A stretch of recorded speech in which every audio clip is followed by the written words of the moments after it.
बलबन के बारे में प्रारंभ करते हैं। अभी तक हमने उसके प्रारंभिक जीवन के बारे में देखा था, उसके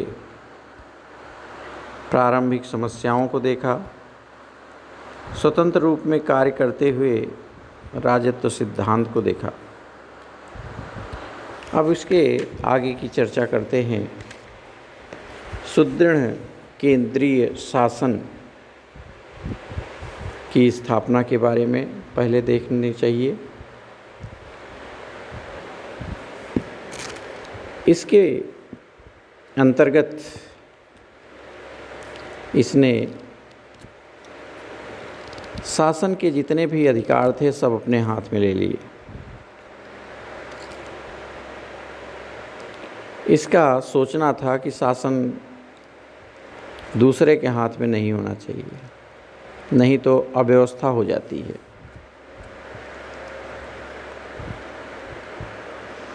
और जो प्रांतीय सूबेदार हैं उन पर भी कठोर नियंत्रण रखने का प्रयास करना चाहिए और जो शाही आदेशों की अवहेलना करे उसके खिलाफ कड़ी सज़ा का प्रावधान होना चाहिए। केंद्रीय शासन के विभागों के बारे में यह माना जाता है कि जो पहले से चले आ रहे थे वैसे ही मंत्री रहे होंगे, जैसे कि वजीर, आरिजे मुमालिक, दीवान ए इंसा और दीवान ए रसालात जैसे मंत्री महत्वपूर्ण रहे होंगे।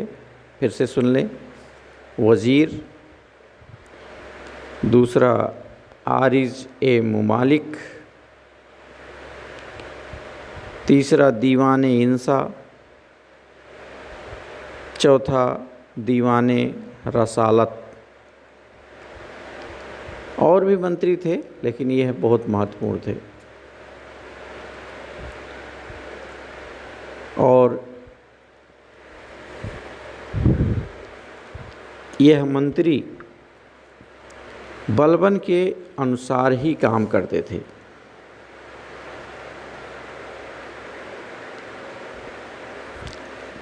प्रांतीय शासन व्यवस्था का कोई अच्छा स्वरूप नहीं दिखता और कई बार इसे भी प्रांतीय सूबेदारों के विद्रोह का सामना करना पड़ा था। प्रांतीय सूबेदारों को कुछ वर्षों की सेवा के बाद एक प्रांत से दूसरे प्रांत में स्थानांतरण की नीति बलबन ने लागू की, जिससे स्थानीय सरदारों और नागरिकों से अपनी घनिष्ठता बढ़ाकर और अपनी शक्ति को सुदृढ़ न करने पाए। ऐसा करके वो सुदृढ़ करके खतरे बन जाते हैं, इसलिए इनको ट्रांसफ़र होना चाहिए, बार बार होना चाहिए। इसने अपने राजत्व सिद्धांत के पालन में यह बात विशेष रूप से ध्यान रखा कि नियुक्ति में उच्च वंश के लोग ही हों। उसकी निगाह हिंदुओं को निम्न पदों पर भी नहीं नियुक्त किया जाना चाहिए। जहाँ तक हो सके केवल मुसलमानों को ही शासन में, सत्ता में बड़े पदों पर रखा जाना चाहिए। यह जो भी नियुक्ति करता था उसके बारे में जांच पड़ताल करा लेता था। इन सब से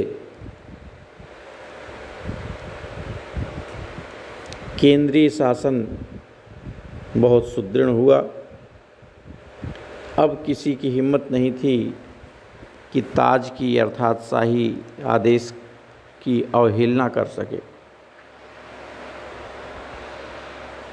जो भी आदेश थे उनको मानना ही था। बात करें सेना के पुनर्गठन का,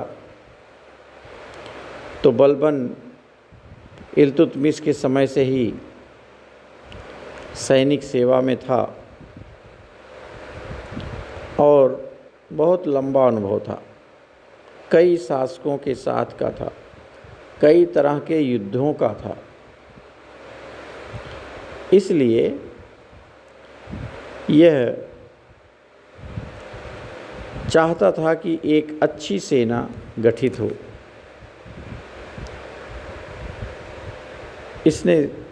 बलबन ने सभी प्रकार के जो सैनिकों के अनुदान थे, उनकी जागीर दी गई थी, उन सब को जांच पड़ताल करवाया और उनका फिर से वर्गीकरण करके नई व्यवस्था लागू की। नई व्यवस्था में यह था कि पहले वर्ग में ऐसे लोगों को रखा गया जो निर्बल थे या वृद्ध हो गए थे। उन्हें उनके गुजारे के लिए वजीफ़े की व्यवस्था की और उनकी जो जागीर थी उसे लेकर के खालसा बना दिया गया, अर्थात शाही नियंत्रण में ले लिया गया उनकी जागीर को। दूसरे वर्ग में उन लोगों को रखा गया जो सेना या सैनिक सेवा के योग्य थे। इन्हें उनकी योग्यता के अनुसार वेतन दिया। उनकी जागीर को भी शाही नियंत्रण में ले लिया गया, अर्थात जो दूसरा वर्ग था, पहला वृद्ध का था उसका तो लिया ही, जो दूसरा वर्ग था उसका भी ले लिया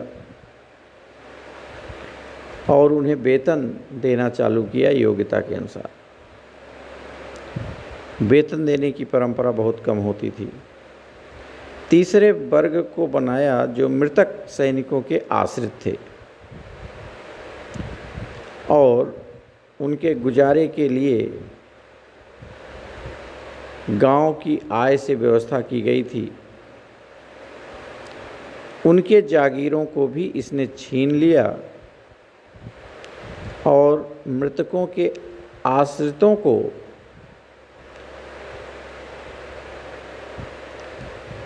इस तरह की सुविधाओं से वंचित किया। ये जो मृतकों के आश्रित थे वह दिल्ली के कोतवाल फखरुद्दीन के पास पहुँचे, उनसे निवेदन किया और कहा कि सुल्तान से फरियाद करे। जब कोतवाल ने कहा तो तीसरे वर्ग के लोगों को, अर्थात जो मृतक सैनिक थे, उनकी जो जागीरें ली गई थी वापस कर दी। यह चाहता था कि जागीर प्रथा की जगह पर वेतन प्रारंभ किया जाए। सैनिकों की भर्ती करके उसे दृढ़ बनाया जाए। शक्तिशाली बनाने के लिए इसने आरिज ए मुमालिक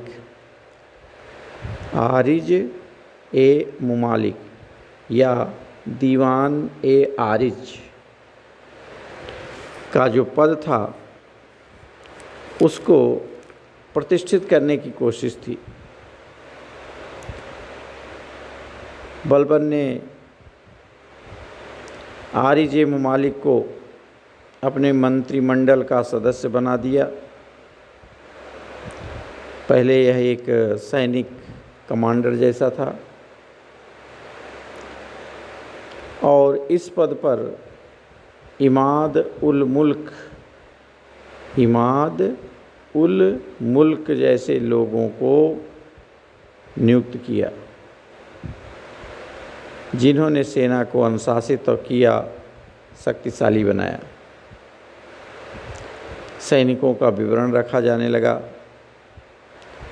और सैनिकों में वृद्धि की, खूब वृद्धि की। सैनिकों के प्रशिक्षण के लिए भी व्यवस्था की। प्रशिक्षण के साथ स्वयं निरीक्षण की व्यवस्था अपने आप ही किया। कुछ लोग तो यहाँ तक मानते हैं कि घोड़ों को दागने की प्रथा भी बलबन ने ही शुरू की थी, जो माना जाता है कि अलाउद्दीन ने किया। ऐसा नहीं, कुछ लोग कहते नहीं इसने चालू किया। जो भी हो, सैनिकों के लिए बहुत सारा काम किया। अब सल्तनत की रक्षा के लिए दुर्ग बहुत महत्वपूर्ण थे। बलबन ने दुर्गों की मरम्मत करवाई, कुछ नए दुर्गों का निर्माण कराया। मंगोलों के आने वाले रास्तों पर भी दुर्ग बनाए गए। कंपिल, पटियाली, भोजपुर, यहाँ सब दुर्ग बनाए गए। वहाँ दुर्ग रक्षक नियुक्त किए गए और दुर्ग के अंतर्गत पर्याप्त मात्रा में रसद रखा जाने लगा। इस तरह से सेना की हर तरह से अच्छी व्यवस्था की, पुनर्गठन किया। न्याय व्यवस्था की चर्चा करें तो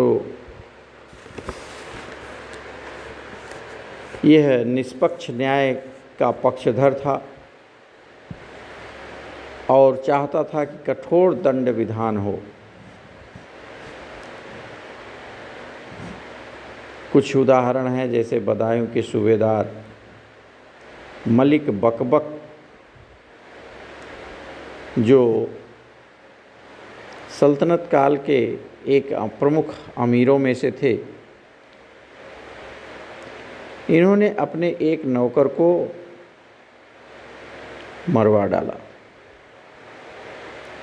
जब नौकर की विधवा बलबन से फरियाद करने पहुंची और बताई, तो बलबन ने जांच करवाए और जब मलिक बकबक अपराधी पाया गया तो उसने मलिक बकबक को उस विधवा के सामने कोड़ों से पीट पीट कर मार दिया। उन गुप्तचरों को भी प्राणदंड की सजा दी जिसने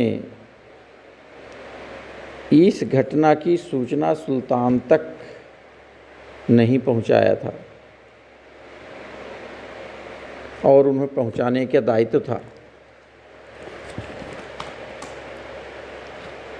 बलबन के कृपा पात्र अवध के सूबेदार हैबत खां, इन्होंने नशे में एक आदमी को मार डाला। जब सुल्तान को इसकी सूचना मिली तो उसने हैबत खां के 500 कोड़े लगाने के आदेश दिए और कहा इसे मृतक विधवा को सौंप दिया जाए। कोड़ों की मार खाने के बाद हैबत खां ने विधवा को 20,000 टंका देकर अपने जान बचाए। इसी तरह युद्ध में लापरवाही करने वाले के खिलाफ भी कठोर दंड देने की व्यवस्था की। जब बंगाल के विद्रोही सूबेदार तुगरिल से पराजित होकर भागने वाले अवध के सूबेदार अमीर खां को इसने फांसी की सज़ा सुना दी। वह न्याय की आड़ में न केवल ताज की प्रतिष्ठा बढ़ा रहा था, बल्कि अमीरों को अपनी स्वेच्छाचारिता के मार्ग से हटाने का भी प्रयास किया। जो लोग इस चक्कर में नहीं फंसे तो उन्हें दूसरे तरीके अपनाए।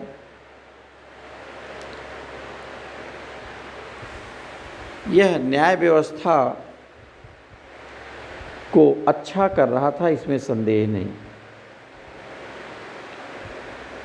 लेकिन पूरी तरह से अच्छी हो गई हो ऐसा भी नहीं कहा जा सकता। धार्मिक जो वाद विवाद हो उसमें मुफ्ती और सद्र से बातें की जाती थी और ये सब माना जाता है कि यह निष्पक्ष न्याय व्यवस्था मुस्लिम समाज और जनता तक ही थी, क्योंकि हिंदुओं को भी जब ये न्याय नहीं देता था, हिंदुओं को भी ये रखता था कि जो सबसे छोटे पद हों या हो सके तो इनको कोई पद न दिया जाए, तो न्याय व्यवस्था कहाँ थी, सबके प्रति एक समान व्यवहार कहाँ था। यह एक प्रश्नवाचक चिन्ह बल बन के सामने लगता है। फिर भी हम मूल्यांकन के रूप में कह सकते हैं कि इसका राजत्व सिद्धांत जो लागू किया, अपने को जो ईश्वर का प्रतिनिधि साबित करने का प्रयास किया, केंद्रीय शासन को जो सुदृढ़ बनाया